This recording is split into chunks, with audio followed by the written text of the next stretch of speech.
morning guys! As 9 na, sobrang late na. Antok ako, grabe. Ilang beses na akong parang dumilat-dilat, pero bumabagsak talaga yung mata ko. Tapos hanggang si daddy na yung gumising talaga. Ginawa niya si Zach. Tapos maya na-realize ko, shucks, hindi pa pala ako nag-grocery. Si daddy alauna umuwi kagabi. So, mayroon siyang karapatang pumasok ng late ngayon. Kasi sabi ko, late ka ba papasok? Bakit? Hindi pa ako nag-grocery. So, yun. Kaya, nagpamadali rin ako kasi sana hindi siya pumasok. O, yung uwi niya kagabi. Anyway, so yan. See you guys later. Happy 1st of April. Oh, it's April Fools pala. Grabe, we're done with the first quarter of 2016. Ano ba yan? Ang bilis.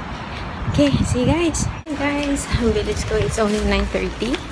Ang haba-haba ng pila sa grocery. But, I remembered, meron pa pala akong extrang baboy and extrang repolyo. Diba, yesterday nagnilaga kami repolyo. Sabi ko, igigisa ko na lang yung isang repolyo na lang kami today. So, instead of mag-grocery, dumaan na lang ako na McDonald's. Dahil wala na akong time mag-prepare ng breakfast. And, wala rin naman kasi akong maipe-prepare. Wala na bread. Eh, ang haba nga ng pila. So, yun na ako pumila. So, yun. Kain tayo. Major fail, guys. OMG. Pag-uwi ko ng bahay, paglapag ko ng pagkain, bigla akong naalala, wala na palang gata si Zeb. Meron isang karton which may not be enough for the day. So, no choice pala, hindi ko may iwasan yung pila sa grocery. Hindi na ako pumasok sa kwarto eh. Tinext ko na lang si daddy na may pagkain doon. Pakainin niya na si Zeb. Ay, naku, nainis naman ako. April Fools. Yes guys, I made it back. Buti na lang pagdating ko, humupa na yung pila ng sa grocery. Kaya mabilis lang ako. Pero feeling ko malamig na yung aking pancake. Painis. Okay, let's go. Alright guys. Mag-11:20 na, kakatapos ko na mag-loot. Oh my gosh, it's so hot. Late na nga, late. Lahat today is late because nga late nagising. Grabe, hindi ko na-imagine. Ang kalat. Anyways. So, kasi kanina habang nagluluto ako, si Zeb nandun, ang gugulo. It's okay. Si Zach nandun, nasa stroller. Tapos, habang nagluluto ako, hindi ko na vlog eh, pero na-picturean ko, ipopost ko. Sabi ko, kay Zeb, you want to do activity? Tapos, nilagay ko siya sa CR. Tapos, naglagay ako ng 3 empty bottles ng mineral water, ng Coke, tsaka yung calamansi juice ko nun. Hindi ko tinatapon. Ngayon na parang hoarder na tuloy ako ng mga basura. Kasi nga, nire-recycle ko, baka pwedeng magamit sa isang activity ni Zeb. Yan, hindi ako natatapon masyado. Anyway, so yun. Lagyan ko siya doon. Tapos, lagyan siya ng planggana na may tubig. Tapos, pang scoop ng water. Tsaka, embudo. Sabihin ko sana embutido. Yung funnel. Tapos yun, pinakita ko na sa kanya. Nalagyan niya ng water. Okay, sana mas maganda kung merong food coloring. Pero hindi ko na nilagyan. Tapos yun, na-busy naman siya doon. Kaya ang problema, gusto niya na nandun din ako. Gusto niya akong kalaro. Nagluluto nga ako. Ay, nako. Tapos, after niya doon, pa rin siya. Sabi niya, yung activity. Ang naalala niya sa activity, alam niyo, yung vinegar and baking soda. Binuksan niya yung cabinet, tinuturo niya yung suka. Sabi ko, naalala niya kung saan nakalagay yung suka. Tinuturo siya, binuksan niya yung cabinet, tapos tinuro niya, sige, okay, later. Tapos pumwesto siya dun sa sala, diba, nung vinlog ko, kung saan namin ginawa yun. Kung hindi nyo pa napanood yung vlog na yun, yung fun science experiment ni title, i-try ko i-link below. So yun, pumwesto siya dun sa sala, tapos inaantay niya ako. Pero syempre, kung na ginawa kasi maubos na yung suka ko, isang gamitan na lang yata yun. I have to buy pa. Lalo, nakakatuwa. Anyway, so yun, nagigilty ako kasi gustong gumawa ng mga activity ni Zeb, kaso I'm sure meron ako dyan. I can just repeat some of the activities that we've done before. Pero, yun. Ang hirap pag gising si Zach kasi. Alam mo, hindi talaga kami concentrated. May excuse na ako. May excuse ba ako? Pwede naman siguro. Sige. I will try to incorporate it in our schedule. Nakakagilty kasi hindi na kami nakakapag-activity ni Zeb. Pero gusto ko kasi mag-try ng mga something new. Anyway, grabe. Nanto ko na naman ako. Ulam today, sabi ko na, no, ginisang repolyo. Tapos, yun. May natira pa palang nilaga si daddy kagabi, so hindi niya naubos. Actually, alam ko kumain na siya sa labas, pero nung nag-text kasi ako sa kanya na, ba't di ka dito kakain? Na-feel niya siguro na magtatampo ako at hindi siya dito kumain. So, pagdating niya, kahit alauna na, sabi niya, may food ba? Sabi ko, akala ko kain ka sa labas. Sabi niya, konti lang kinain ko. Char. So, ayun. Anyway, sige. See you later.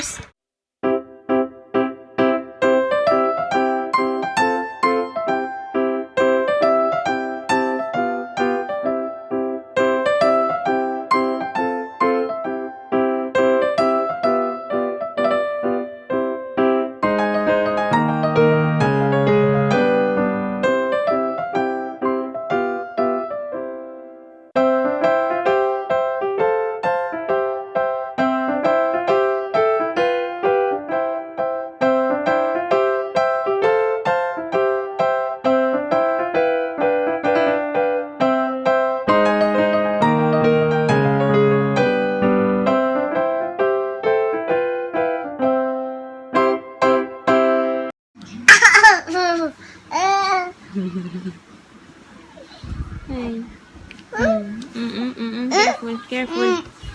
Ay, nako. It's na. 12:40. Tapos na kami. Wait lang. Tapos na kami mag-lunch ni Zeb. Ano mo itsura ko? Ba't ganyan? Ay, nako. Si daddy nga pala kanina, hindi rin siya sobrang late na umalis kasi kailangan yung siguro to be continued yung trabaho nila kagabi. So, umalis pa rin siya ng, pagdating ko dito from grocery, naligo na kaagad siya. Tapos, yun. Akala ko pa naman at least makapag half day siya. So, but hopefully, mamaya mo siya maaga. It's Friday pala ngayon. Aray. Tulog na to kanina. Tapos si Zeb, yung platong pinagkainan namin, buti na lang. Side naman yung kanin, pero may konting sabaw-sabaw. So, doon ako na, gagalawin niya matatapon. Buti na lang, hindi natapon. Pero,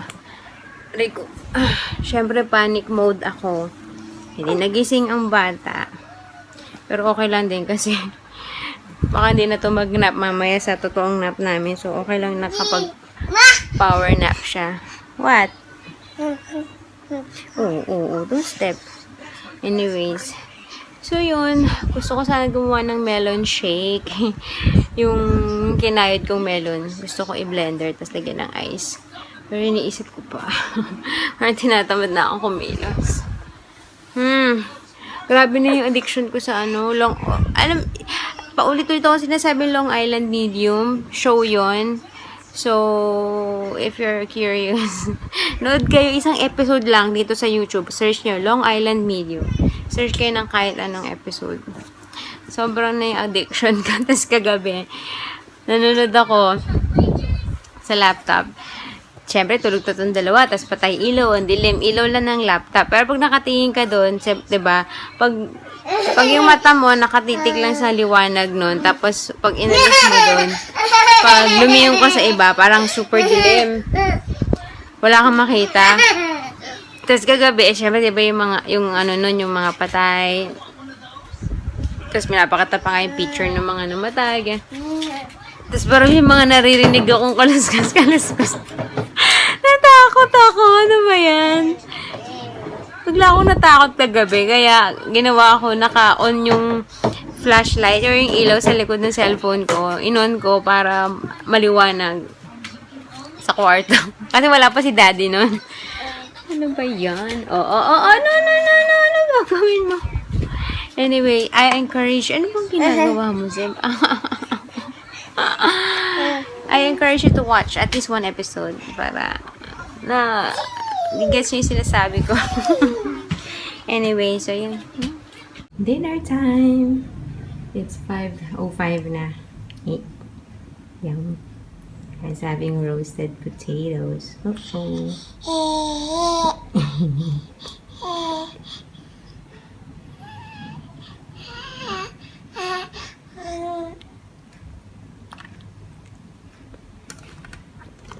Like a boss.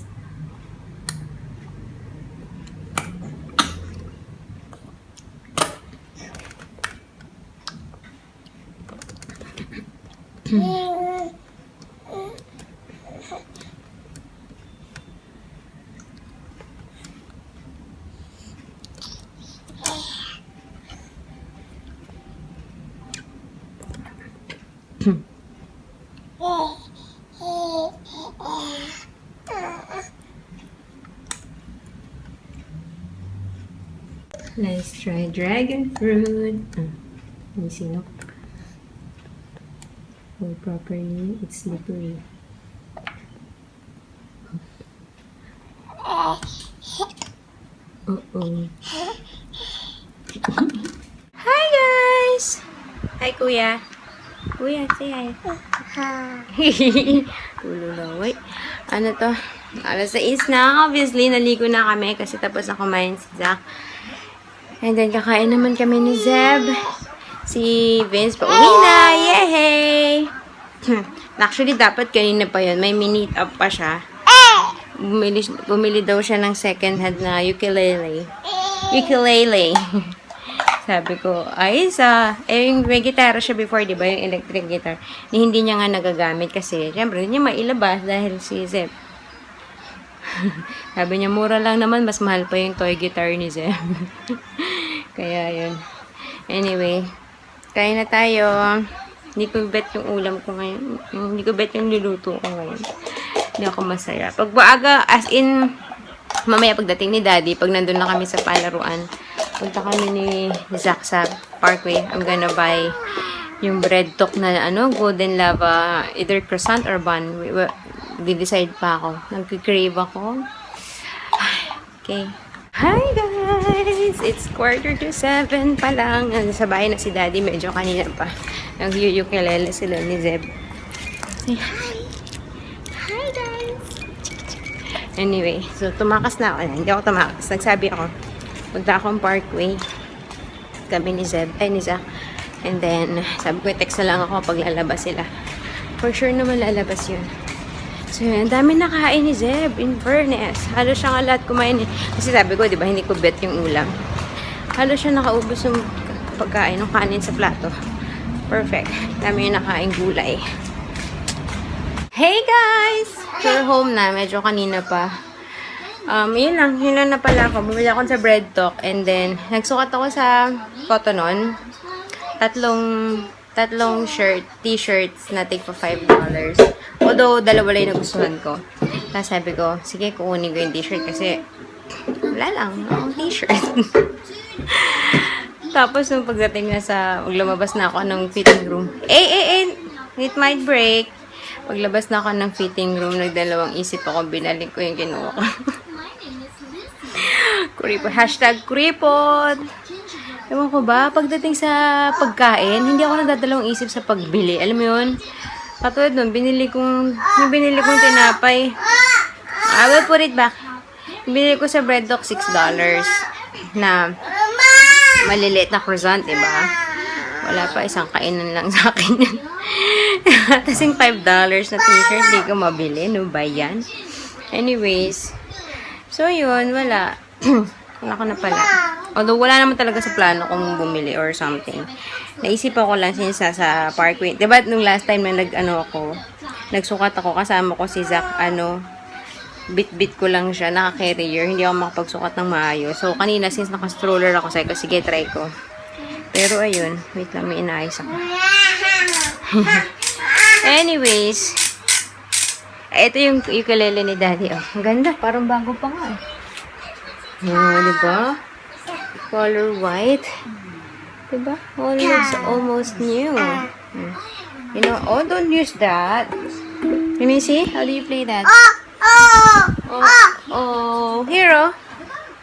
Here's the pick na. Hanapan niya yung pick. Pick! Ah.